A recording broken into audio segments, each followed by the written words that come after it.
देखिए कल वाला क्वेश्चन, यहाँ पे सबसे पहले अगर हम लोग निकालें आर इक्विवेलेंट, अगर आर इक्विवेलेंट देखें तो ये 6 और 6 क्या है पैरेलल में, ठीक।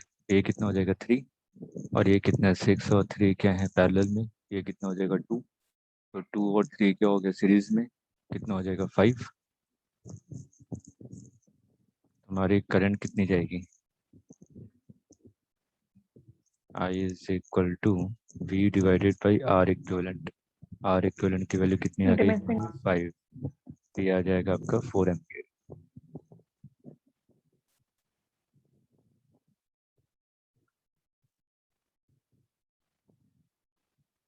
क्लियर है, तो ये करंट आपकी 4 एम्पियर फ्लो कर रही है। अब ये 4 एम्पियर जाएगी तो यहाँ पे क्या होगा, दो पार्ट में डिवाइड होगा।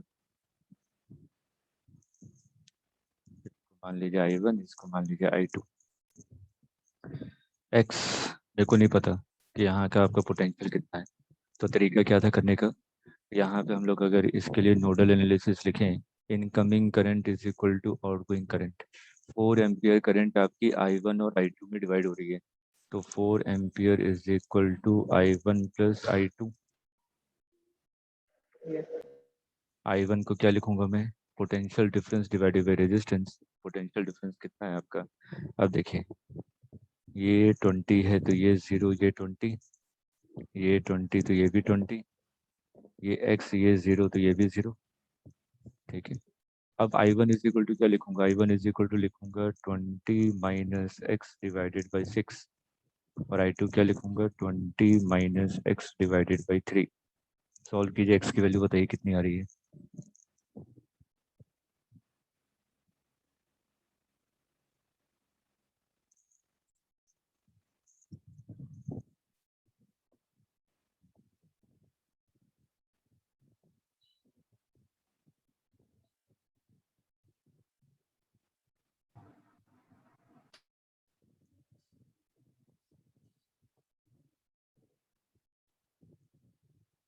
Sir 12 volt.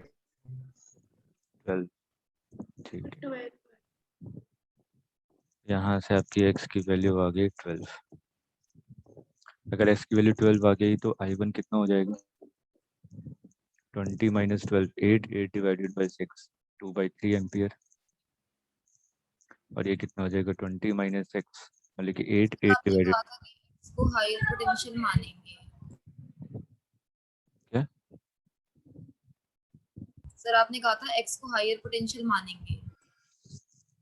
तो यहाँ से अगर मैं एक्स वाले को मानता हूँ तो यहाँ से 4 ब्रांच आ जाएंगे ना, ये भी करंट, ये भी करंट, ये भी करंट, ये भी करंट।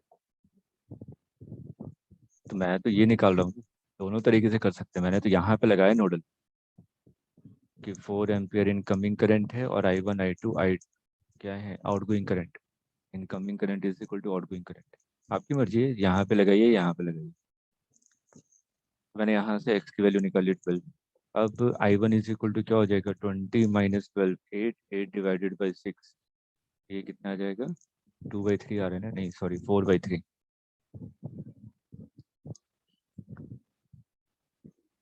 और यहाँ पे कितनी करंट आ रही है 3 वाले में,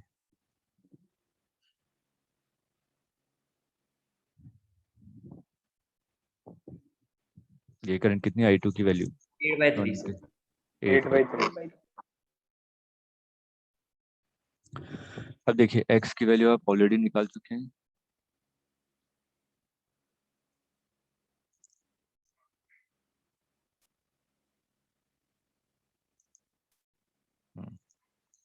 x की वैल्यू आपने निकाल ली है, तो x की वैल्यू यहाँ पे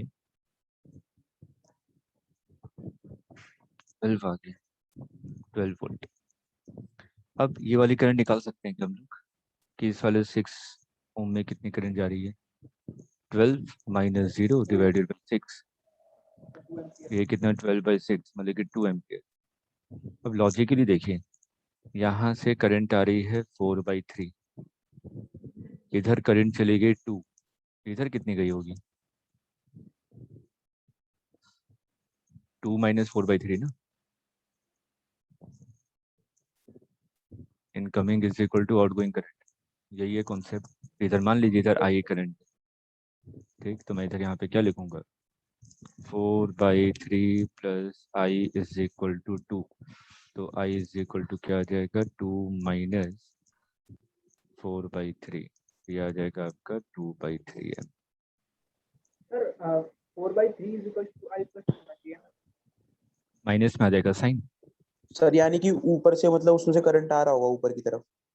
ये ऐसे जा रहा होगा करंट, ठीक है सर। तो जब मैं नीचे मानूंगा तो करंट की वैल्यू माइनस आ जाएगी ना, और माइनस आई मतलब करंट का डायरेक्शन अपोजिट। नीट में इस टाइप का क्वेश्चन आने की प्रोबेबिलिटी ना के बराबर है। वो एक क्वेश्चन मैंने करवा दिया, थोड़ा सा टिपिकल। सर लेकिन मैं इस क्वेश्चन को नीचे की तरफ से करूंगा, जैसे 8/3 से रखा है, सर नीचे यहाँ भी मैं करूंगा तो यहाँ से आंसर उल्टा आएगा, क्योंकि सर इधर जो है करंट है उधर भी 2 एम्पियर है, ऊपर वाले में 2 एम्पियर है, लेकिन यहाँ पर डिफरेंस ज्यादा है, यहाँ पर 4/3 है, यहाँ पर 8/3 है। तो वहाँ पे अगर मैं सेपरेट करता हूँ तो आंसर कुछ और आएगा, आई की वैल्यू कुछ और आएगी।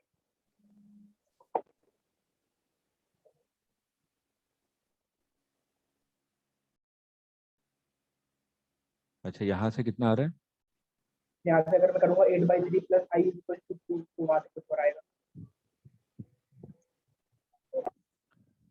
अब देखिए, जैसे कि यहाँ पे आपने कहा कि ये 4/3 आ रहा है, यहाँ पे तो मेरे रिजल्टेंट ही जाना है ना, इस वाले में तो रिजल्टेंट करंट ही फ्लो करेगा इस वाले में।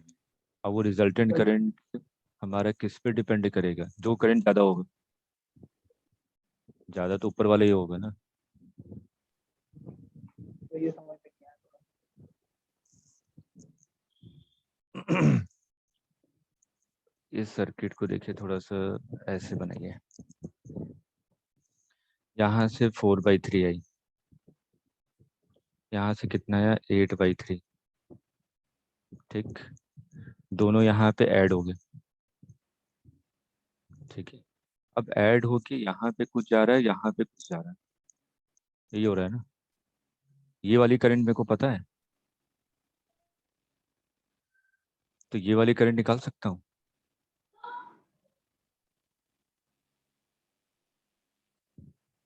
रिजल्टेंट कुछ भी मान लीजिए, यहाँ पे आई मान लीजिए रिजल्टेंट, तो ये वाली करंट और ये वाली करंट, यहाँ से मान लीजिए कितनी करंट जा रही है, देखिए फाइनल आंसर यहाँ पे। ये करंट कितनी जा रही है 2 एम्पियर, ठीक है। इधर 2 सर चली गई, इधर 2, तो इधर 4/3 के हिसाब से इसमें करंट ऊपर की तरफ कितनी आनी चाहिए? ऊपर की तरफ 2/3 2/3। अगर मैं 8/3 के हिसाब से निकालूं तो कितनी करंट जानी चाहिए? निकालिए निकालिए, रिजल्टेंट अभी निकाल रहे हैं हम लोग, नेट करंट।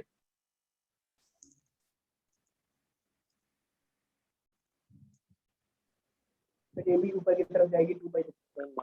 2/3 आ रहा है। 4/3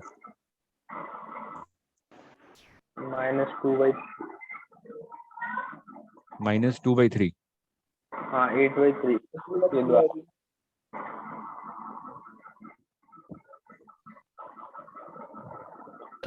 कितना ही आ रहा है सर 2/3 वही आ रहा है ना, हाँ सर वही आ रहा है।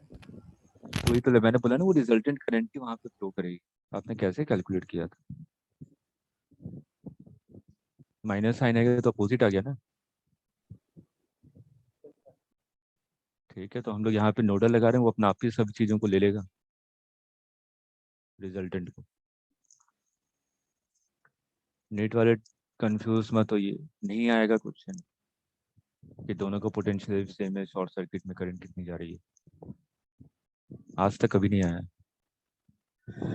चलिए, अब जो क्वेश्चन आता है, जो नेक्स्ट टॉपिक है, वो आपका बहुत इंपॉर्टेंट है, जहाँ से क्वेश्चन मैक्सिमम टाइम मेंस में भी पूछा गया और नीट में भी कई बार पूछा है। हम लोग कह रहे हैं केवीएल। स्टार्टिंग में याद कीजिए, मैंने एक पॉइंट लिखवाया था कि current in a register always flow from higher potential to lower potential, ठीक है। एक कन्वेंशन बताया था कि अगर मैं प्लस से माइनस मूव कर रहा हूँ तो हमारा क्या है कन्वेंशन? नेगेटिव। अगर मैं माइनस से प्लस मूव कर रहा हूँ तो कन्वेंशन क्या है? पॉजिटिव।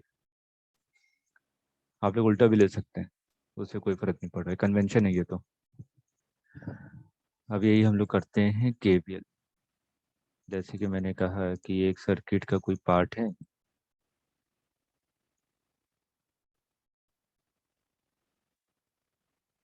ये ए है, बी है, ये मान लीजिए R1 resistance, R2 resistance, R3 resistance, ये V1 और ये V2।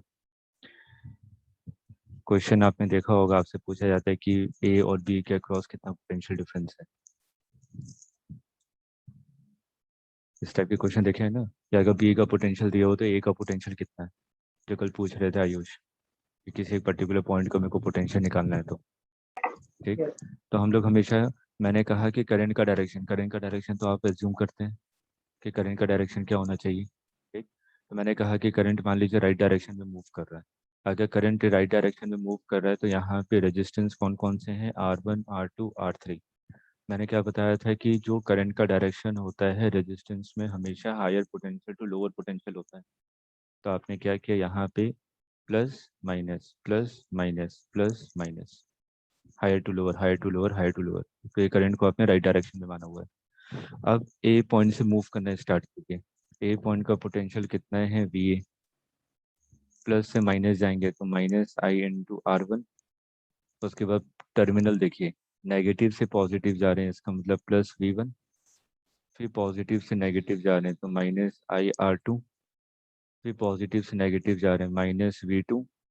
फिर पॉजिटिव से नेगेटिव जा रहे हैं -IR3। कहाँ पहुंच गए, बी पे पहुंच गए।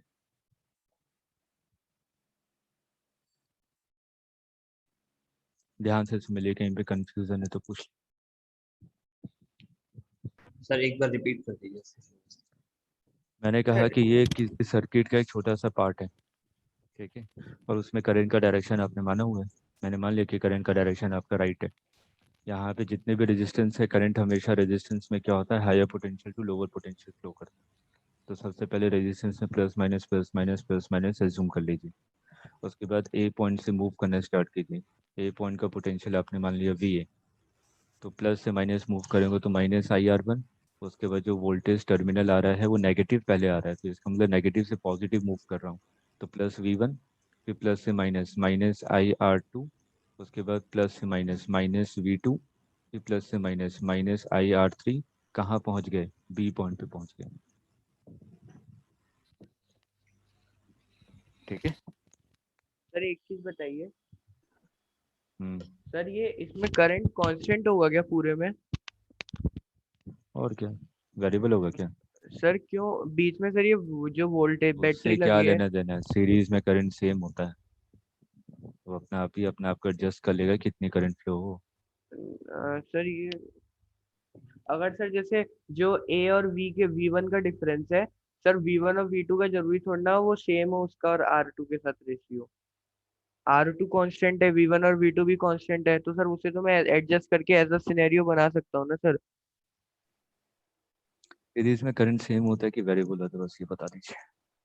नहीं सर, बीच बीच में बैटरी लगी है तो थोड़ा कंफ्यूजन हो रहा है। और सर तो सीरीज में बैटरी लगी क्या तो उसका होता है, मतलब सर सीरीज करंट में सेम रहता है। नहीं सर, सीरीज में क्या होता है ना कि जो पोटेंशियल होता है वो एक तरफ से आता है और सब जगह डिफरेंट हो जाता है ना। लेकिन सर यहाँ तो अगर जो पैरेलल होता है उसमें सर दो पॉइंट के बीच का पोटेंशियल सेम होता है। तो सर मैं अगर ए जो R1 रजिस्टर है उस पे ए पे जो पोटेंशियल है और उसके जो दूसरे पॉइंट पे पोटेंशियल है, सर मैं V1 और V2 का एडजस्ट करके ऐसा कर दूं कि R2 के साथ भी सेम हो जाए, तो सर ये पैरेलल हो जाएंगे।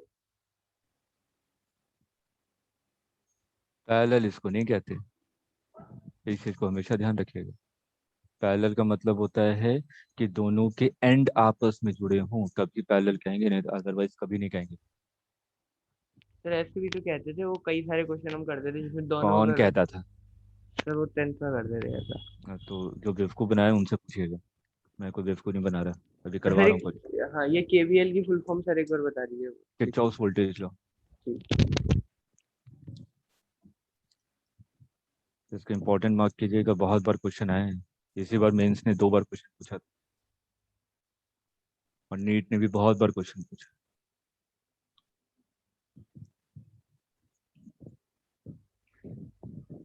चलिए एक सिंपल सा क्वेश्चन करते हैं।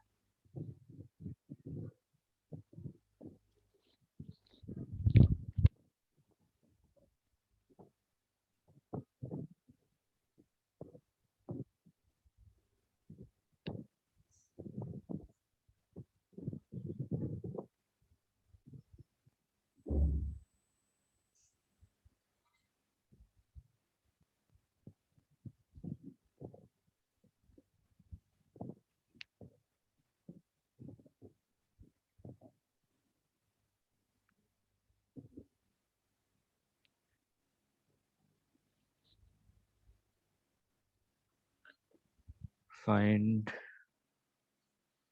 VA minus VB, VA minus VC, VB minus VC। चलिए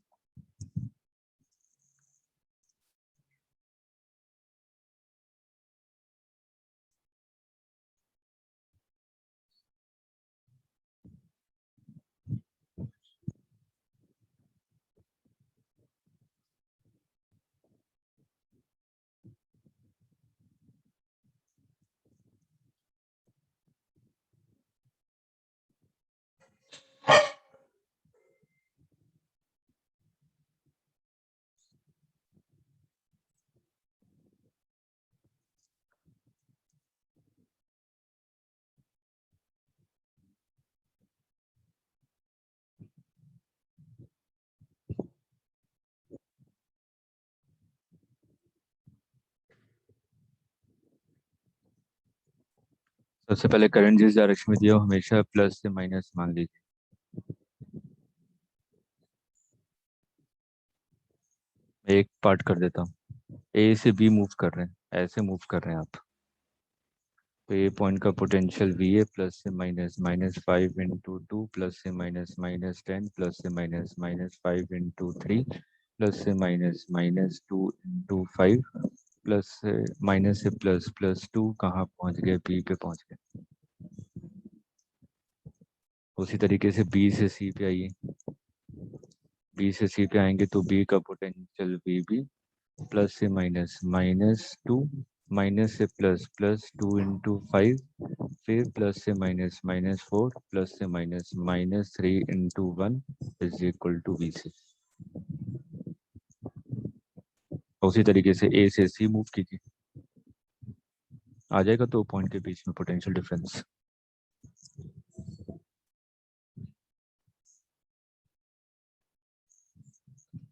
गौरांगी, मीनाक्षी, डिम्पी, नेहा, मानसी, शीता, स्नेहा, वीडियो ऑन कीजिए।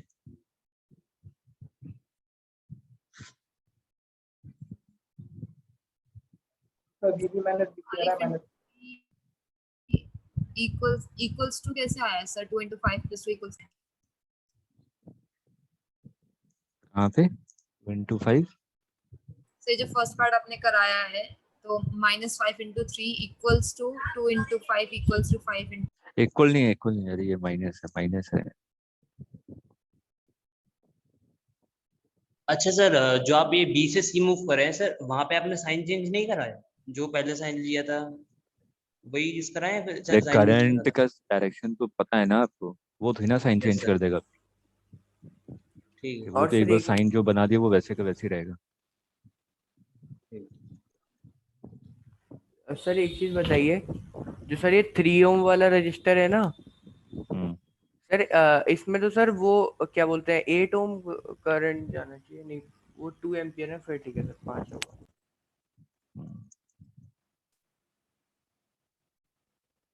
क्लियर है। सर ये आपने सजेस्ट किया था, मैंने यहाँ पर जहाँ पर ये पॉइंट लगाया वहाँ मैंने उसको कुछ पोटेंशियल बोल दिया BX उससे निकाला है तो निकलता है। अरे पहले से BC अननोन है, एक और अननोन लेकर आ गया आप। क्वेश्चन में जो क्या पूछेगा उसके हिसाब से मेरे को करना पड़ेगा ना। उसने करंट तो ना पूछा है, वो सिर्फ प्रैक्टिस से आएगा आपको कि मेरे को कहाँ पे क्या लगाना है। सर यानी कि हम इसमें कहीं भी डायरेक्शन मान सकते हैं, उसी डायरेक्शन को फॉलो करते करते अगर हम जहाँ पे पहुँच जाए तो वहाँ से उसको कर सकते हैं। लेकिन करंट दिया हुआ है ना, करंट के हिसाब से करना पड़ेगा। ज़्यादातर हमेशा ध्यान रखिए, जब भी क्वेश्चन में पोटेंशियल डिफरेंस या किसी पर्टिकुलर पॉइंट का पोटेंशियल पूछ रहा है तो आपके दिमाग में सबसे पहले यही वाला मेथड आना चाहिए जहाँ पोटेंशियल के बारे में बात करें। अगर इस मेथड में कहीं पे फंस रहे होंगे तब हम लोग पहला वाला मेथड के बारे में सोचें। अगर करंट के बारे में पूछा जा रहा है तो सबसे पहले आपका पहला वाला मेथड दिमाग में आना चाहिए। ठीक है, इस चीज को थोड़ा ध्यान में रखिएगा।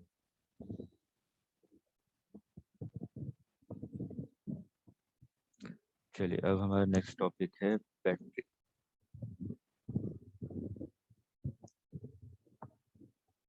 इम्पॉर्टेंट है इसकी थियोरी, इसकी थियोरी बहुत इंपॉर्टेंट है नीट वाले स्टूडेंट्स के लिए। अब सिंपल याद कीजिए कि जो बैटरी होती है वो एनर्जी सोर्स है कि इट प्रोवाइड्स चार्ज? ये क्या प्रोवाइड? एनर्जी। ठीक है, तो लिखते जाइए पहला point, it is energy source. Battery हमेशा एनर्जी प्रोवाइड करता है।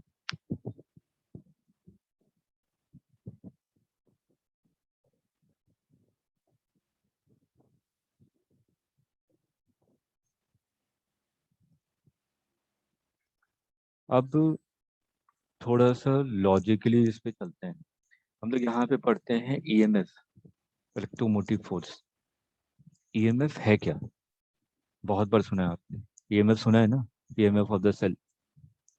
तो ईएमएफ का मतलब क्या है? फुल फॉर्म नहीं बताइएगा, फुल फॉर्म मैंने बता दिया, इलेक्ट्रोमोटिव फोर्स। ईएमएफ है क्या? और यही थियोरी है जो क्वेश्चन आया एग्जाम में। नहीं, क्या बैटरी?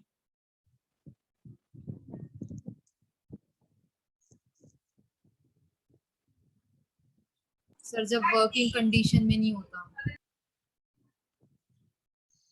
और अच्छे से डिफाइन कीजिए।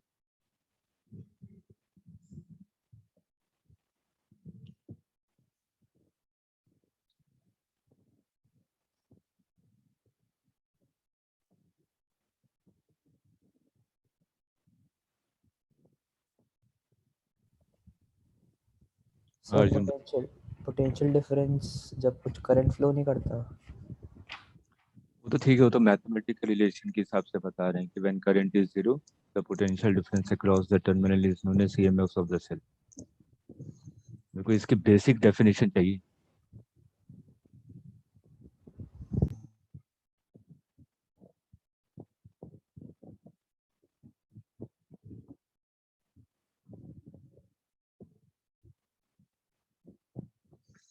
देखिए बेसिक डेफिनेशन, ये मान लीजिए मेरे पास बैटरी है, ठीक, ई वोल्टेज है इसका, यहाँ से चार्ज मूव कर रहा है, करंट हमेशा पॉजिटिव टर्मिनल से बाहर निकलता है ना। तो मैंने कहा कि क्यू चार्ज आया और ये मूव करके यहाँ चला गया। अब इस वाले पॉइंट का पोटेंशियल मैंने कितना माना? जीरो। और इस वाले पॉइंट का पोटेंशियल कितना माना? वी।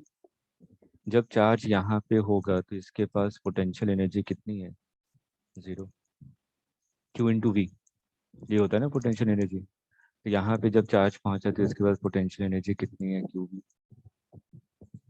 तो लॉजिकली सोचिए, ये चार्ज आया और ये बैटरी को जैसे ही क्रॉस करता है इसके पास पोटेंशियल एनर्जी क्यू वी आ जाती है ना। तो मतलब कि ये एनर्जी किसने प्रोवाइड की?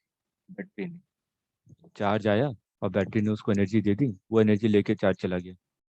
इसलिए हम लोग यहाँ पे वर्ड यूज करते हैं charge carrier.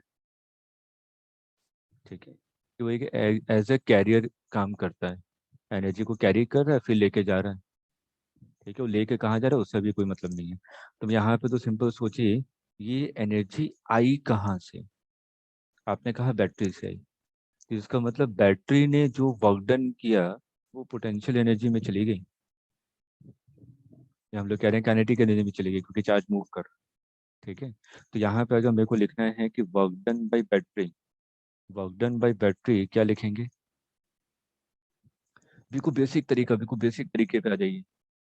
Work done by battery, जो इलेक्ट्रिक फील्ड है, मेरे को लग रहा है ज़्यादा डिटेल में आप लोग कंफ्यूज ना हो जाए, क्यू डेल्टा वी। डर लगता है कि मैंने कहा कि जो इलेक्ट्रिक फील्ड है, इलेक्ट्रिक फील्ड का डायरेक्शन क्या है आपका? पॉजिटिव से नेगेटिव, ये होगा ना। बैटरी के अंदर सोचिए, बैटरी के अंदर जो इलेक्ट्रिक फील्ड का डायरेक्शन है वो पॉजिटिव से नेगेटिव होगा ना। यही तो दो प्लेट है, ये पॉजिटिव प्लेट है, ये नेगेटिव प्लेट है। बैटरी यही होती है, इलेक्ट्रोड्स होते हैं लगे हुए, ठीक है, जिसको एनोड कैथोड कहते हैं हम। तो यहाँ पे जो इलेक्ट्रिक फील्ड होगी वो इस डायरेक्शन में होगी, ठीक है। और यहाँ पे क्या हो रहा है कि जो चार्ज है वो लेफ्ट टू राइट मूव कर रहा है, क्यू चार्ज। इलेक्ट्रोस्टैट से इसको हम लोग कोरिलेट कर रहे हैं कि अगर मैं यहाँ पर क्यू चार्ज मूव कर रहा है against the electric field, Q charge पे फोर्स कहाँ लगेगा? इलेक्ट्रिक फील्ड के डायरेक्शन में ना, यस मतलब कि लेफ्ट डायरेक्शन में लगेगा। ठीक, और मैं इसका मूव कर रहा हूँ लेफ्ट टू राइट, इसका मतलब किसको वर्क डन करना पड़ेगा? मुझे एक्सटर्नल हाँ एजेंट को वर्क डन करना पड़ेगा। इसका मतलब कौन वर्क डन कर रहा है? बैटरी। ठीक, तो बैटरी कितना वर्क डन करेगा? Work done by battery is equal to negative of work done by electric field, क्योंकि इलेक्ट्रिक फील्ड कंजर्वेटिव फोर्स होता है। तो हम लोगों ने वर्क पावर एनर्जी में भी पढ़ा था, work done by external agent is equal to minus of work done by conservative force, electrostatics में भी बताया था। ठीक, तो work done by external agent कितना होता है? U final minus U initial. U final जब यहाँ पे पहुंचा तो कितना हो गया? Q we. यू इनिशियल कितना था यहाँ पे? 0 जूल। 0। तो वर्क डन बाय बैटरी कितना हो जाएगा? U final minus U initial, मतलब कि Q V minus 0, simple Q V. ये लिखते हैं ना। तो रटने का तरीका क्या है? अगर क्यू चार्ज वी पोटेंशियल को क्रॉस किया तो कितना वर्क डन होगा? Q V. लेकिन इस चीज का ध्यान में रखिएगा कि ये वर्क डन पॉजिटिव कब होगा? जब चार्ज आपका नेगेटिव टू पॉजिटिव मूव कर रहा है। क्योंकि यहाँ पे देखिए आपने चार्ज कैसे लिया है, नेगेटिव टू पॉजिटिव से ऐसे जा रहा है चार्ज, नेगेटिव टर्मिनल से पॉजिटिव टर्मिनल जा रहा है चार्ज, तभी तो बैटरी को वर्क डन करना पड़ेगा। यस। अगर पॉजिटिव से नेगेटिव आ रहा होता चार्ज तो वर्क डन करना पड़ता है क्या बैटरी को? नहीं करना पड़ता है। इलेक्ट्रिक नहीं फील्ड करना उसको पड़ता ले है ना। जाता चलिए अभी इसको भी और भी थोड़ा सा समझाऊंगा, क्योंकि अगला थ्योरी समझाना मेरे को। तो बैटरी में क्या होता है कि जो चार्ज मूव करता है वो कहाँ से कहाँ मूव करता है? Negative terminal to positive terminal. Logically सोचिए, अभी आपने कहा कि जो बैटरी है वो क्या है? एनर्जी सोर्स है। अगर मैं बैटरी कहीं पे भी यूज़ कर रहा हूँ तो उसकी एक लाइफ टाइम होती है ना, कि 1 साल 2 साल अगर मैं क्लॉक में लगा रहा हूँ। ये जो हम लोग इन्वर्टर में बैटरी यूज़ करते हैं, 10 घंटे 12 घंटे चलता है इन्वर्टर, उसका फिर से डिस्चार्ज होता है, फिर से उसकी चार्जिंग करते हैं। तो मैं, लेकिन मेरे को क्या करना पड़ेगा? जो बैटरी होगा वो वर्क डन कर रहा होगा लगातार, तो अपनी एनर्जी खत्म कर रहा है, काम करते जा रहा है ना बैटरी। तो अगर बैटरी काम करते जा रहा है तो अपनी एनर्जी खत्म कर रहा है, एनर्जी खत्म करते करते उसको 12 घंटे लग गए इन्वर्टर में। ठीक, तो जब चार्ज आपका नेगेटिव से पॉजिटिव मूव करेगा तभी आपका बैटरी वर्क डन करेगा। ठीक है, जब चार्ज आपका नेगेटिव से पॉजिटिव मूव करेगा तभी आपका बैटरी वर्क डन करेगा। और जिस डायरेक्शन में चार्ज मूव करता है वही डायरेक्शन करंट का होता है। इसलिए हम लोग हमेशा कहते हैं कि करंट का डायरेक्शन हमेशा from the positive terminal of the battery होता है, क्योंकि बैटरी काम कर रहा है। ठीक है, ये पहला पॉइंट। तो आपने कहा कि वर्क डन बाय बैटरी कितना है? Q into V. अगर Q चार्ज मूव हो रहा है तो बैटरी कितना वर्क डन कर रहा है? Q into V. अब हम लोग EMF को कैसे डिफाइन करते हैं? Work done by battery in moving a 1 coulomb charge from lower potential to higher potential is known as EMF of the battery. 1 coulomb charge को नेगेटिव से पॉजिटिव टर्मिनल तक मूव करने के लिए बैटरी ने जितना कार्य किया उसी को हम लोग EMF ऑफ द सेल कहते हैं।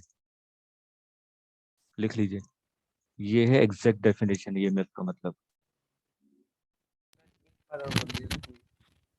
1 coulomb चार्ज को नेगेटिव से पॉजिटिव टर्मिनल तक मूव करने के लिए बैटरी ने जितना वर्क डन किया उसी को हम लोग कहते हैं EMF ऑफ द बैटरी।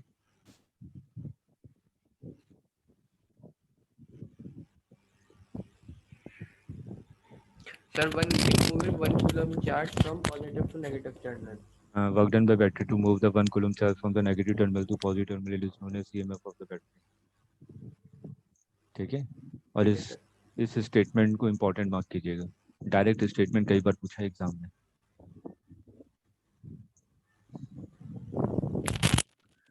अब थोड़ा इसमें डिटेल में चलते हैं अगले थ्योरी के क्वेश्चन के लिए। मैंने कहा कि ये नेगेटिव टर्मिनल है, ये नेगेटिव टर्मिनल है और ये पॉजिटिव टर्मिनल है। आपने कहा इलेक्ट्रिक फील्ड इस डायरेक्शन में होगी। मैं क्यू चार्ज को तो लेफ्ट टू राइट मूव करवा रहा हूँ ना। ठीक है, तो यहाँ पे आपने कहा 1 कूलम ले लेते हैं, ईएमएफ पे आते हैं। मैंने कहा कि 1 कूलम चार्ज है, 1 कूलम चार्ज कहाँ से कहाँ मूव कर रहा है, negative terminal to positive terminal.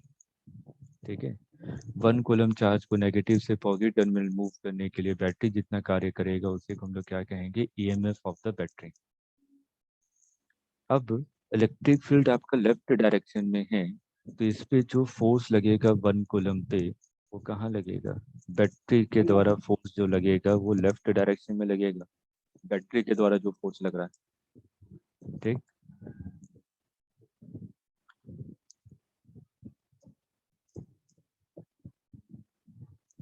Battery नहीं लिखते, भी लिख देता हूँ, आपने इसको क्यू लिख दिया, क्यू फोर्स सीधा लग रहा है लेफ्ट डायरेक्शन में। मैं इसका मूवमेंट कहाँ करवा रहा हूँ, राइट डायरेक्शन में, मैं लेकिन मेरे को फोर्स अप्लाई करना पड़ेगा। Yes sir. ठीक, अब ये जो F अप्लाइड है ये कौन कर रहा है, बैटरी। बैटरी। ये बैटरी है जो कि फोर्स लगा रहा है राइट डायरेक्शन में, तभी 1 कूलम को मूव कर सकता है, क्योंकि इलेक्ट्रिक फील्ड के कारण तो उस पर फोर्स लग रहा है लेफ्ट डायरेक्शन में। Yes sir. तो बैटरी क्या करता है, फोर्स अप्लाई करता है 1 कूलम चार्ज पे to move 1 coulomb from negative to positive. ठीक है, अब आपने सुना होगा ईएमएफ पढ़ लिया हम लोगों ने, और हम लोग कहते हैं कि जो ईएमएफ होता है, जैसे कि लेकर आइए आप बैटरी ले आइए, उसमें लिखा होगा 10 वोल्ट की बैटरी है, लेकिन जब उसको हम लोग वोल्ट मीटर से मेजर करेंगे तो वो आपका 10 वोल्ट नहीं दिखाएगा, वो दिखाएगा 9.8 9.9 वोल्ट। ठीक है, तो ये जो पोटेंशियल डिफरेंस है across the terminal of the battery, ठीक है, वो V है पोटेंशियल डिफरेंस, वो ईएमएफ से हमेशा कम आता है। ठीक, उसको ऐसे हम लोग नहीं समझाते हैं, क्योंकि हमें तो थियोरी को कंप्लीट करना है। तो थियोरी क्या कहता है, आपने कहा अगर 1 कूलम चार्ज को नेगेटिव से पॉजिटिव मूव करना है तो मैंने कितना कार्य किया, मान लीजिए 10 जूल का वर्क डन करना पड़ा।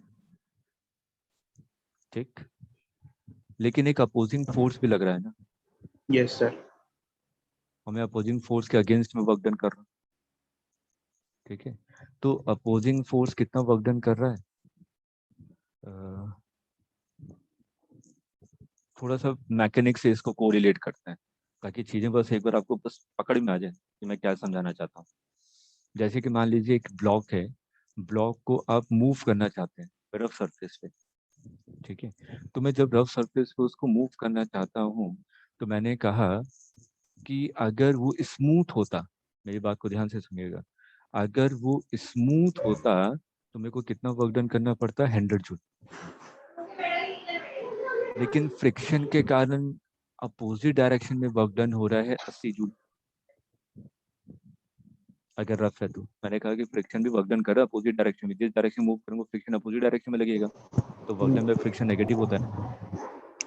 जब अगर मैं ब्लॉक को मूव कर रहा हूँ तो ब्लॉक को मूव कर रहा हूँ तो मेरे को कितना वर्क डन करना पड़ रहा है, 100 जूल स्मूथ सरफेस पे, स्मूथ सरफेस पे। ठीक है, लेकिन फ्रिक्शन कितना वर्क डन कर रहा है, 80 जूल।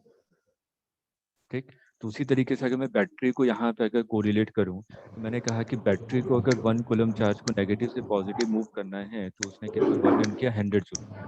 और किसका माइक अनम्यूट है, माइक म्यूट कीजिए सभी लोग।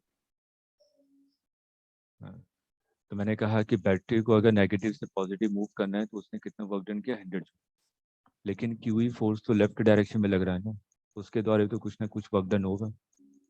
ठीक, तो उसका जो वर्क डन है मैंने कहा 80 जूल है, तो 20 जूल कहाँ होगा, लॉस में गया ना,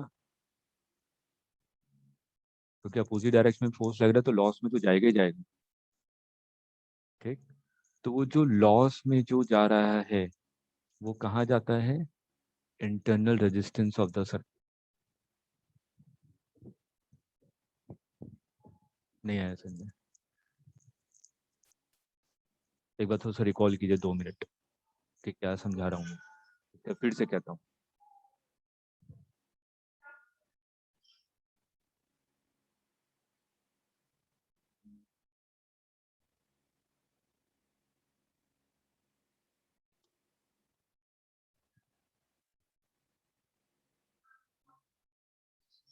सर सरफेस पे ब्लॉक मूव कर रहा है ना 100 जूल में तो फोर्स लगा रहा है।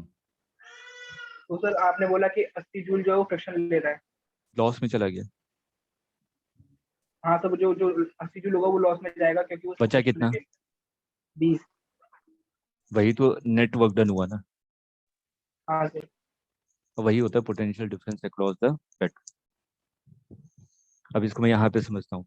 1 कूलम चार्ज को अगर मैं नेगेटिव से पॉजिटिव मूव करता हूँ तो मैंने कितना वर्क डन करना पड़ेगा? 10 जूल।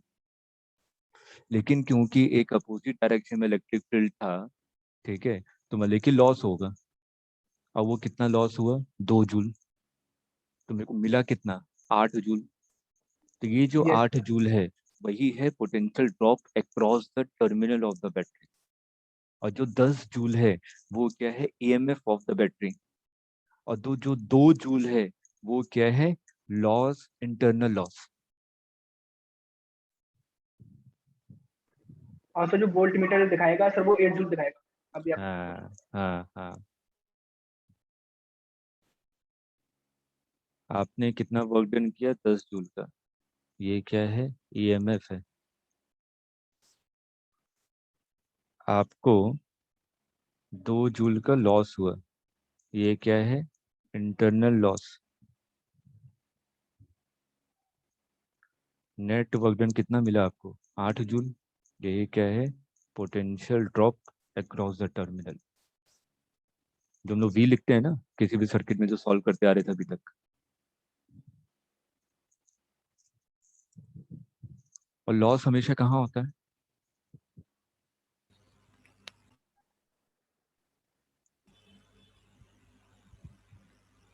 फिर से बोलिए कुछ। लॉस हमेशा कहाँ होता है?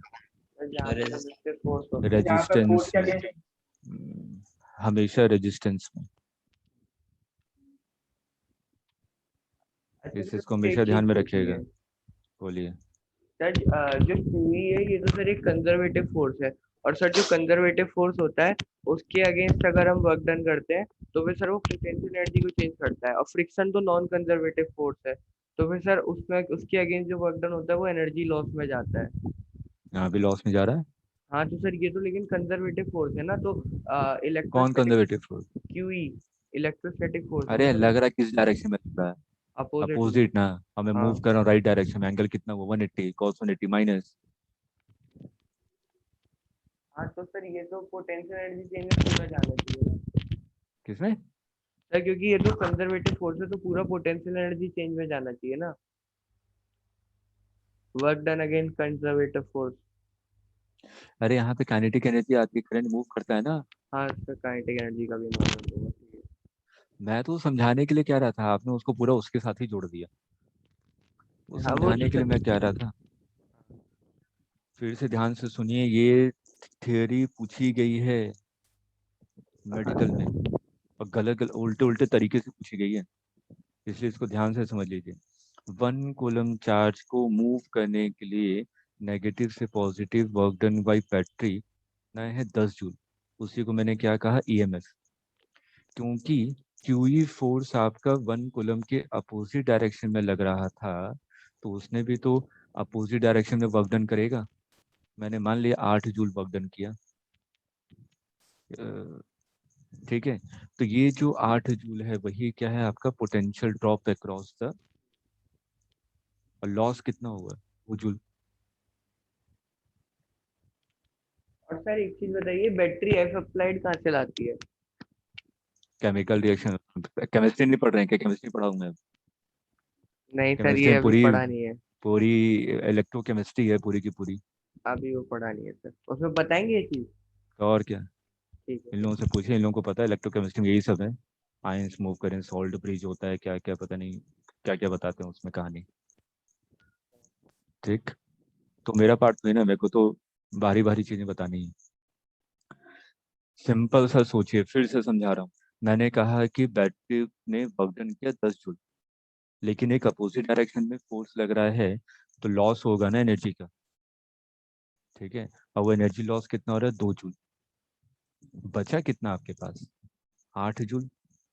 तो ये जो 8 जूल है वही क्या है? Potential drop across the battery. और ये जो 2 जूल का लॉस है वो क्या है, इंटरनल लॉस। और लॉस इलेक्ट्रिकल में हमेशा ध्यान में रखिएगा, इलेक्ट्रिकल में 3 लोड होते हैं, एक इंडक्टर, एक कैपेसिटर और एक रेजिस्टेंस। इसके अलावा कोई लोड नहीं होता, ये इलेक्ट्रिकल लोड है, लोड कहा जाता है इलेक्ट्रिकल में। ठीक है, तो यहाँ पे इलेक्ट्रिकल एलिमेंट लोड कौन कौन से हैं, रेजिस्टर, इंडक्टर, कैपेसिटर। अभी हम लोग आगे भी पढ़ेंगे तो हम लोग कहते हैं कि कैपेसिटर के अक्रॉस वॉटलेस पावर होता है और इंडक्टर के अक्रॉस वॉटलेस पावर होता है। इसको नोट करके लिख लीजिए, 2 मिनट में आ रहा हूँ।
जितने लोग वीडियो ऑफ करके बैठते हैं ना, मैं बोलता बोलता थक गया, रिमूव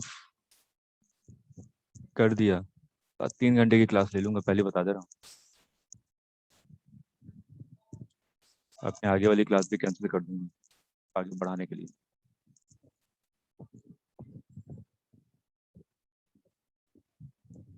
सर आपने ये बोला था ना कि कैपेसिटर और वो इंडक्टर में क्या बोला था सर लास्ट में, कि पावर वॉटलेस लॉस। पावर हम लोग एसी में पढ़ेंगे, भूल जाइए, 2-3 लोगों को पता है इसलिए मैंने वो भी बता दी।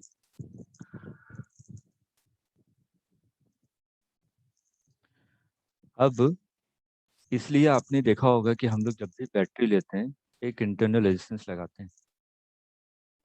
yes sir देखा इंटरनल रेजिस्टेंस क्यों लगाया, 2 जूल के कारण जो लॉस हो रहा था, लॉस हमेशा रेजिस्टेंस में होता है। ठीक है, yes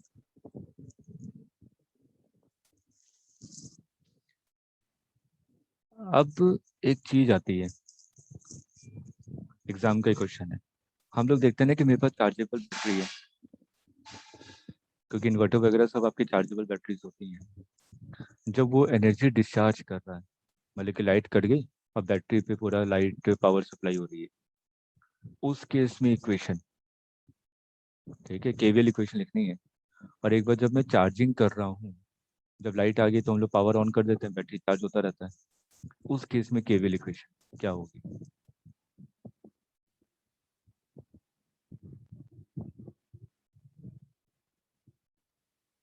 सर दोबारा बोल दीजिए प्लीज। केवल चार्जिंग और डिस्चार्जिंग के केस में केवीएल इक्वेशन लिखनी है।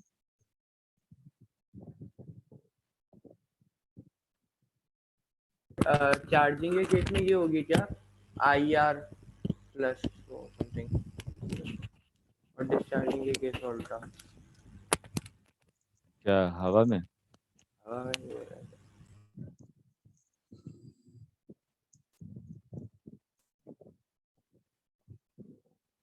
सर जो ये रेजिस्टेंस में जा रहा था वो सर बैटरी के इंटरनल रेजिस्टेंस में जा रहा था या फिर अपन अलग से रेजिस्टर लगाया? बैटरी का इंटरनल है। तो सर ये अलग से आर क्यों लगाया हुआ है मतलब? अरे उसको दिखाने के लिए जिसका इंटरनल रेजिस्टेंस आ रहा है। Okay sir. आप लोग इलेक्ट्रोकेमिस्ट्री में पढ़ते हैं ना, जिन्होंने पढ़ा है इलेक्ट्रोकेमिस्ट्री में पढ़ते हैं कि आयंस का मूवमेंट होता है अंदर इलेक्ट्रोलाइट में। ठीक है, तो हम लोग सिंपल रेजिस्टेंस को बहुत सारे तरीके हैं समझाने के। तो वहाँ पे कैसे समझाया जाता है रेजिस्टेंस को, हम लोग बेसिकली कैसे समझते हैं, opposition offered by the conductor to the flow of electron या simple current is known as resistance. अगर हम लोग यहाँ पे इंटरनल रेजिस्टेंस को डिफाइन करते हैं तो इंटरनल रेजिस्टेंस को बैटरी में डिफाइन करें तो इलेक्ट्रोकेमिस्ट्री में पढ़ते हैं कि आयंस का मूवमेंट होता है इलेक्ट्रोलाइट में। तो जब आयंस का मूवमेंट होता है वो आपस में कोलाइड करते हैं, तो due to collision there is opposition in the movement of the ions. ठीक है, इसलिए उसको कहते हैं इंटरनल रेजिस्टेंस। ठीक है, जैसे आपको सहूलियत लगे वैसे समझ लीजिए, लेकिन बस समझ लीजिए कि हाँ इंटरनल रेजिस्टेंस है क्या। ठीक, तो ये इंटरनल रेजिस्टेंस है। मान लीजिए बैटरी को आपने लगाया और ये लोड है। लोड मतलब आपका कोई भी बल्ब लगा दिया, ठीक, तो करंट तो ऐसे फ्लो करेगी ना। केवीएल इक्वेशन लिख सकते हैं, E इज इक्वल टू, ये जो पूरा का पूरा पोटेंशियल है ये कहाँ जा रहा है, I R plus I into small are.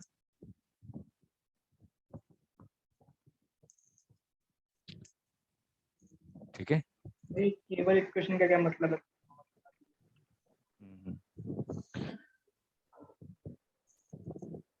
वही काम जो पहले कर रहे थे, माइनस से प्लस, प्लस से माइनस, प्लस मूव करना स्टार्ट कीजिए, प्लस से माइनस, माइनस आई आर, फिर प्लस से माइनस, ऐसे मूव कर रहे हैं, minus I into small R, फिर माइनस से plus, plus E is equal to 0, घूम के वापस वहीं पहुंच गया ना। तो यहाँ से E इज इक्वल टू क्या हो जाएगा, I into capital R plus I into small R. जो हमें पोटेंशियल मिलता है अक्रॉस द बैटरी वो क्या है, ये है आई इंटू आर। मैं वोल्ट मीटर को लगाऊंगा तो ये तो मिलेगा ना, तो इसको हम लोग कहते हैं V, E plus I into R. ये किस केस में है, चार्जिंग ऑफ बैटरी,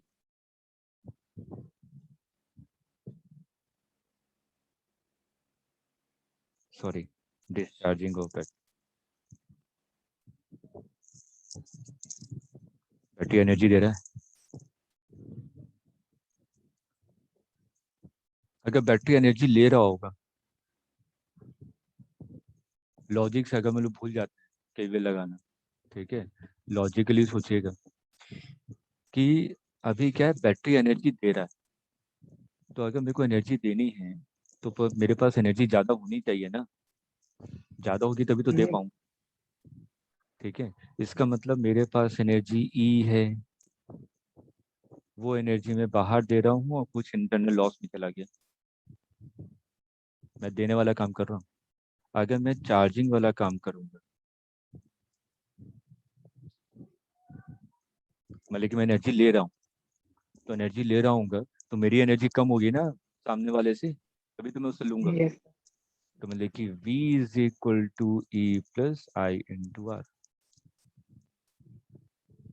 अब सप्लाई एनर्जी दे रहा है मेरे को, तो ये जो एनर्जी दे रहा है मेरे पास जा रही है, और जो मेरे में लॉसेस हो रहे हैं दोनों को फुलफिल कर रहा है वो। ये वाला जो भी है वो होगा जो मेन सोर्स से आ रहा होगा। हाँ वही है, उल्टा मान लीजिए, सोच लगा। और इसी में थ्योरी में क्वेश्चन घुमा घुमा के इन्हीं दो रिलेशन पे।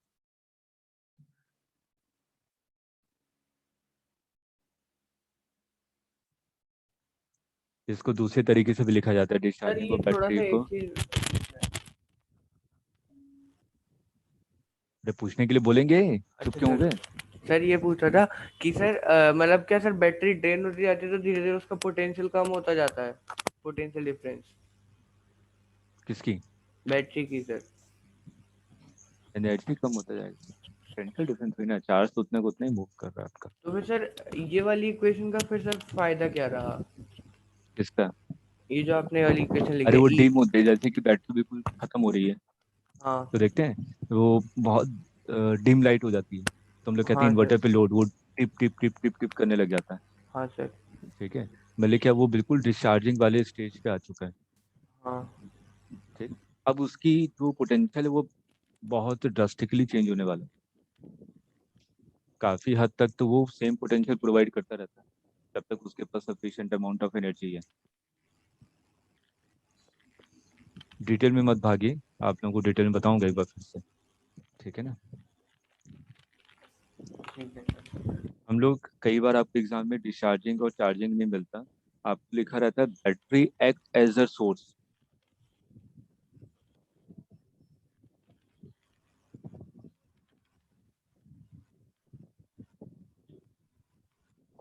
और यहाँ पे बैटरी एक्ट एज अ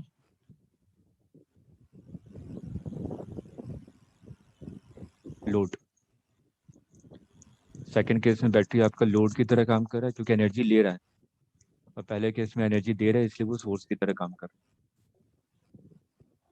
और सर एक चीज और, ये जो V है ये इसमें हम जो V equals to E plus I R आपने लिखा है चार्जिंग वाले केस में, ये सर V वो होगा जो हम मेजर करेंगे, है। अरे जो मतलब जो सप्लाई हम है। प्रोवाइड करेंगे। हाँ हाँ, हाँ ठीक है। चलिए अब थोड़ी के लिए आप लोग 11th वाले सब शांत रहिए, ठीक है ना। बाबा डाइवर्ट हो रहा है, मेरे को थोड़ा सा स्पीड अप भी करना है इन लोगों का सिलेबस। अब देखिए यहाँ तक तो बेसिक बेसिक चीजें हो गई हमारे पास। अब कॉन्सेप्चुअल पार्ट, हम लोग सीरीज में कई बार देखा ना अपने बैटरी लगा देते हैं। सीरीज में बैटरी लगाते क्यों? नेट पोटेंशियल को बढ़ाने के लिए ना। नेट पोटेंशियल बढ़ जाए, नेट पोटेंशियल बढ़ जाए, इसके अंदर करंट बढ़ जाए। मेन पर्पस यही होता है सीरीज में लगाने का। मैं जैसे कि कहूँ आपसे,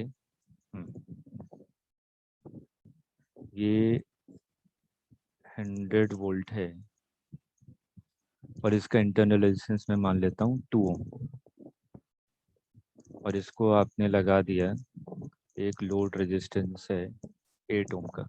कितनी करंट फ्लो होगी फटाफट निकालिए। I is equal to potential difference divided by total 10 resistance। Ampere. 10 ampere. मैंने दूसरा काम किया, मैंने कहा कि और करंट चाहिए मेरे को। ये 100 वोल्ट लिया, ये 2 ओम, ये 100 वोल्ट। 2 ओम इसका इंटरनल रेजिस्टेंस है। एक और बैटरी ले ली आपने 2 वोल्ट 1 ओम, भाई 8 ओम का रेजिस्टेंस है।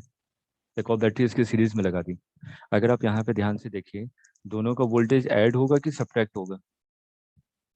सर ऐड हुआ क्योंकि साइन दोनों ऐड होगा ना, माइनस से प्लस, माइनस से प्लस, तो ये वोल्टेज क्या होगा? ऐड होगा। तो नेट वोल्टेज कितना हो गया सर्किट में? 2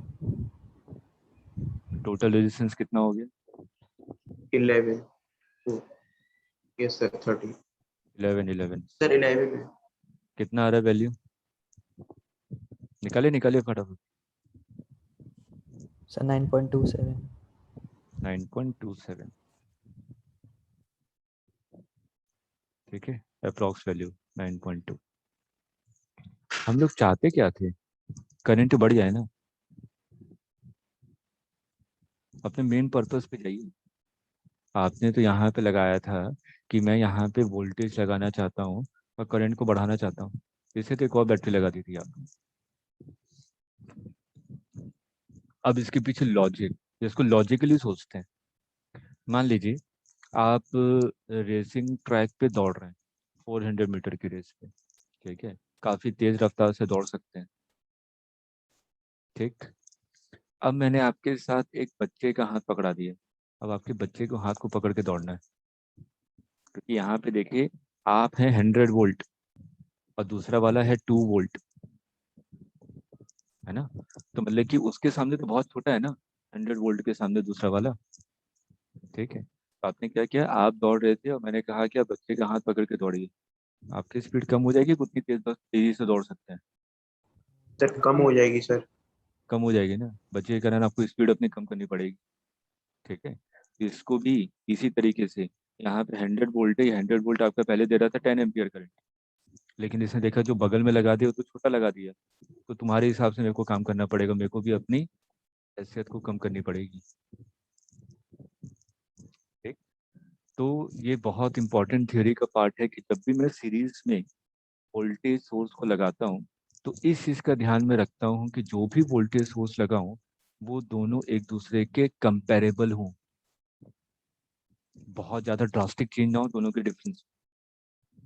तो अगर मेरे को यहाँ पे वोल्टेज को बढ़ाना है तो मैं यहाँ पे क्या करूँगा, 100 वोल्ट के साथ 60 वोल्ट, 80 वोल्ट ये लगा दूंगा, तो मेरे करंट की वैल्यू बहुत हाई मिलेगी। लेकिन अगर मैंने बहुत छोटी वैल्यू लगा दी, करंट की वैल्यू कम हो जाएगी।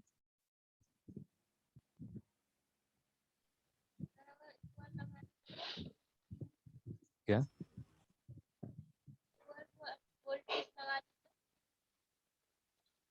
यानी क्या लगा दें?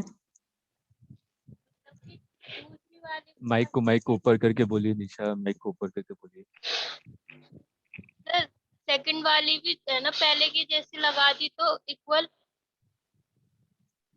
अच्छा, जो 2 वोल्ट की जगह मैंने 100 वोल्ट लगा दिया, हाँ करंट देख लीजिए आ जाएगा 200 बटे 10 या 12, 20 एम्पियर के आसपास में करंट पहुंच जाएगी। आगे समझ में? ये तो हमने थियोरेटिकली देख लिया, इसका टेक्निकल रीजन क्या देंगे? टेक्निकल रीजन चाहिए? ये तो मैंने समझाने के लिए बता दिया कि हाँ एक छोटा बच्चा और ये है, टेक्निकल रीजन क्या देंगे कि क्यों हो गया करंट कम?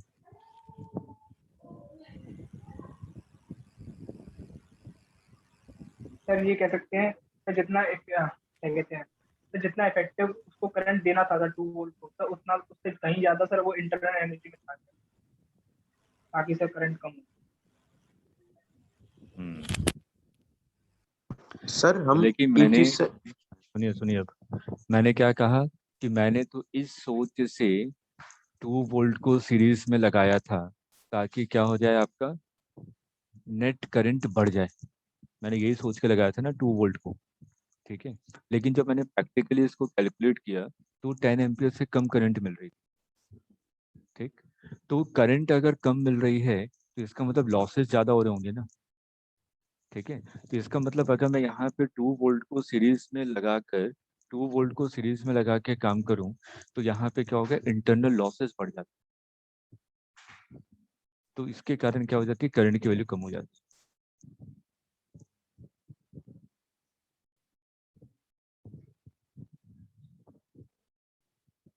टेक्निकल रीजन पूछे तो लिख लीजिएगा कि करंट की वैल्यू कम क्यों हुई, क्योंकि इंटरनल लॉसेस बढ़ गए, क्योंकि दोनों क्या हैं, दोनों के बीच में जो डिफरेंस था वो बहुत ही ज़्यादा था, तो दोनों एक दूसरे को सपोर्ट नहीं कर रहे हैं, क्या कर रहे हैं, अपोज कर रहे हैं।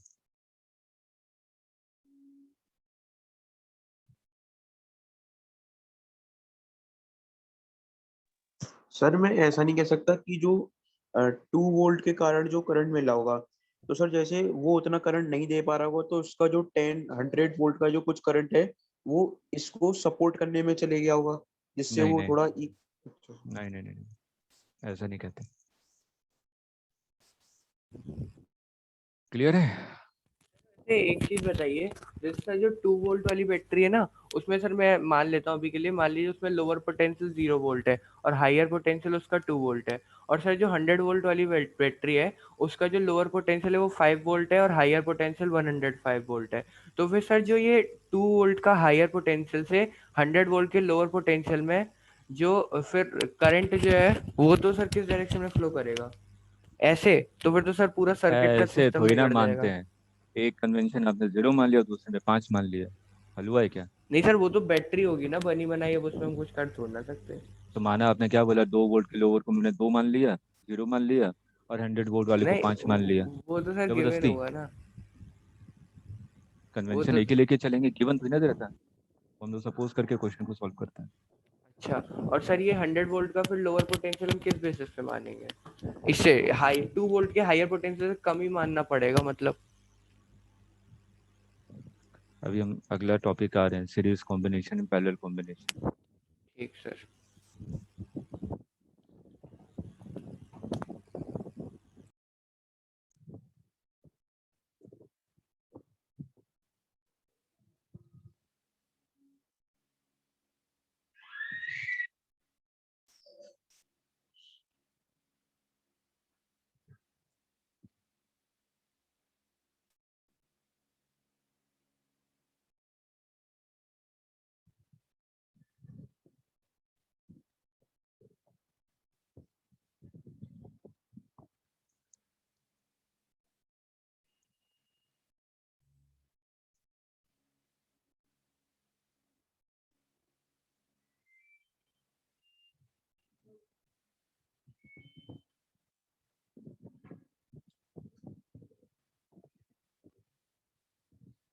ये मान लीजिए A1 है, R1 है, A2 है, R2 है, A3 है, R3, AE nth है, R nth है। ऐसे आपने क्या किया, सीरीज में n बैटरी लगा दी आपने।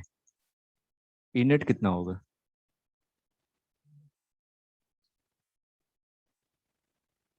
E1 plus E2 plus E nth ना। देखो इक्विवेलेंट सर्किट बनाना है, सब आपके सीरीज में लगे हुए हैं और सब आपके negative positive negative positive negative positive, इस चीज का भी ध्यान रखना है। आर इक्विवेलेंट कितना होगा? सभी रेजिस्टेंस सीरीज में है कि पैरेलल? सीरीज। सीरीज। तो मतलब कि simple R1 plus R2 up to Rn। अब इसका मैं इक्विवेलेंट सर्किट बनाऊंगा, तो इक्विवेलेंट सर्किट क्या बनाऊंगा? ये आपका E इक्विवेलेंट और ये R इक्विवेलेंट और ये R रेजिस्टेंस जो लोड था।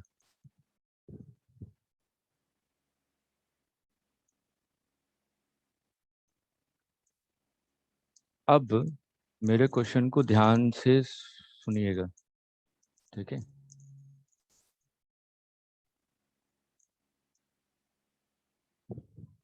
मान लीजिए जैसे n आपके सीरीज में बैटरीज थी, n बैटरी है आपके पास, उसमें से m बैटरीज को अपोजिट पोलैरिटी के साथ आपने जोड़ दिया,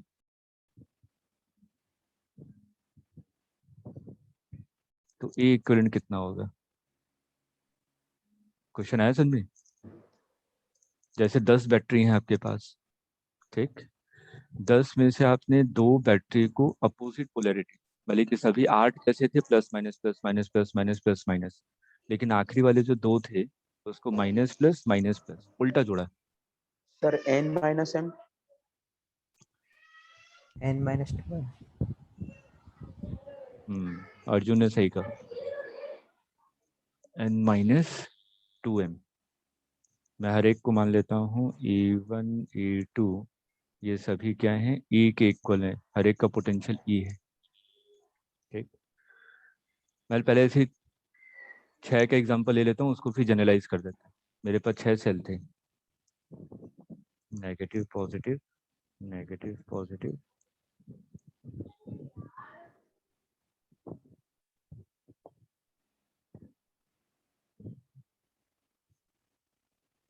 E E E,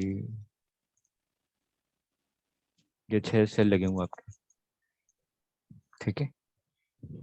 अब मैंने क्या किया, 2 को उल्टा कर दिया, ठीक? 2 को उल्टा कर दीजिए, पर इसको इम्पोर्टेंट मार्क कीजिएगा।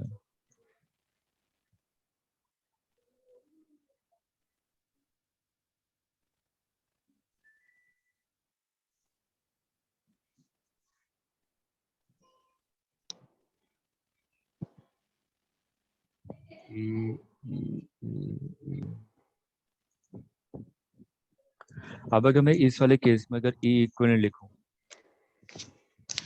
तो 4 E तो एक साथ ऐड हो जाएंगे और 2 E को माइनस करना पड़ेगा, तो नेट तो 2 E आ जाएगा ना।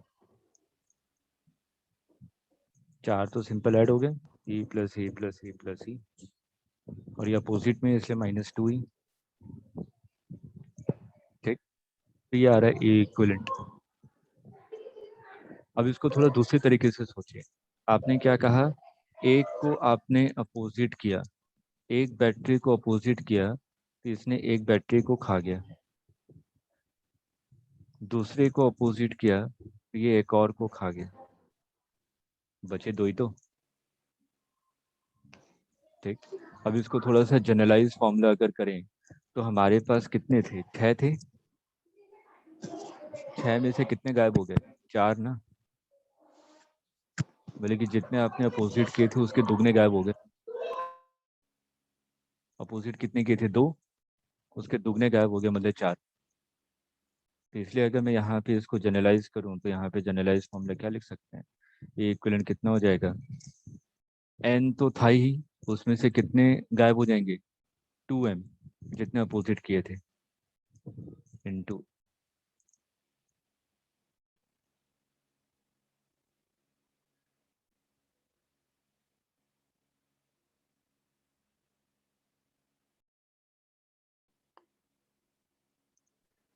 क्लियर है?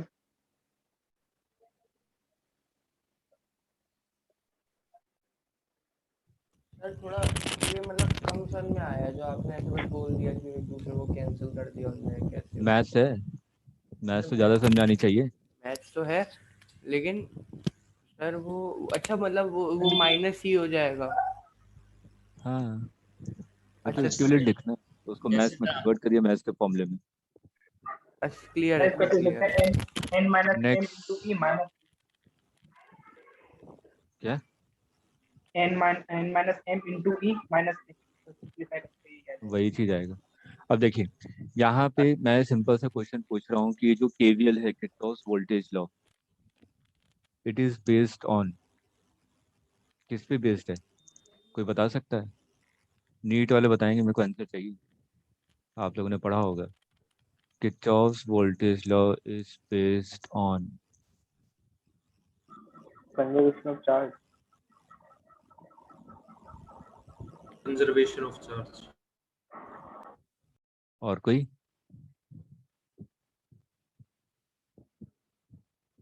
एनर्जी हो गया सर। हाँ, Kirchhoff voltage law is based on conservation of energy. क्यों, सुनिए, रीजन आप ही के पास है। क्योंकि अगर मैं यहाँ पे मान लीजिए ये सर्किट है आपके पास, बैटरी लगाई और आपने लोड लगा दिया, ठीक, तो बैटरी मतलब कि बैटरी को अगर हम लोग देखें, इलेक्ट्रिक फील्ड है ना, बेसिकली तो इलेक्ट्रिक फील्ड है, तो यहाँ पे इलेक्ट्रिक फील्ड है, इसका मतलब ये कैसा है आपका, कंजर्वेटिव इन नेचर। और कंजर्वेटिव इन नेचर में क्या होता है, एनर्जी कंजर्व होती है। इलेक्ट्रिक फील्ड में वर्क डन आपका क्या रहता है,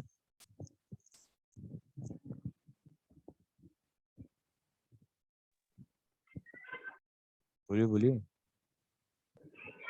इलेक्ट्रिक फील्ड में सिंपल कंजर्वेटिव जो वर्क डन होता है वो किस पे डिपेंड करता है, इनिशियल और फाइनल पोजीशन। तो मैं लूप के बारे में बात करूं तो जिस पॉइंट से आपने स्टार्ट किया घूम के अगर उसी पॉइंट पे आ जाए तो कितना हो जाता है, 0। अभी लिखा भी था Yes, थोड़े पहले, केवीएल लिखा था ना आपने, ये देखिए, ये केवीएल इक्वेशन लिखी थी, घूम के उसी पे आ गए तो कहाँ पे पहुंच गया, वापस 0 पे पहुंच गए। ठीक है, तो इन अ लूप आप ये कहते हैं ना, in a loop potential drop is 0, ये होती है किरचॉफ वोल्टेज लॉ। तो अगर इसी को हम लोग दूसरे तरीके से देखें, जिस पॉइंट से आपने स्टार्ट किया उसी पॉइंट पे वापस पहुंच गए तो फाइनल पोटेंशियल एनर्जी और इनिशियल पोटेंशियल एनर्जी तो सेम हो गई ना। yes sir. तो work done by electric field will be equal to 0। फिर इसका मतलब KVL is based on energy conservation. Exam का क्वेश्चन है, लिख लीजिए, कंजर्वेशन ऑफ चार्ज नहीं होता, कंजर्वेशन ऑफ चार्ज तो हर जगह है, कहाँ नहीं है।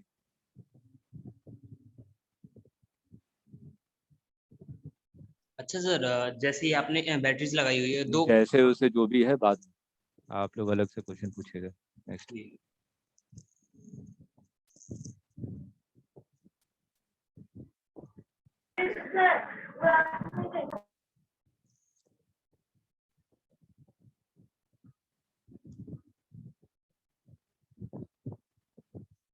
आप लोगों का होमवर्क है इक्विवेलेंट इन पैरेलल कॉम्बिनेशन।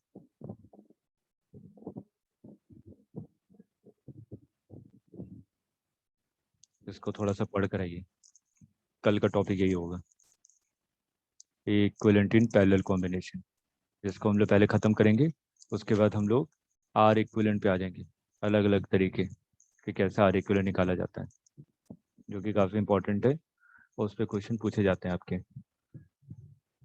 ठीक, आर इक्विवेलेंट पे एक लेक्चर में हो जाना चाहिए।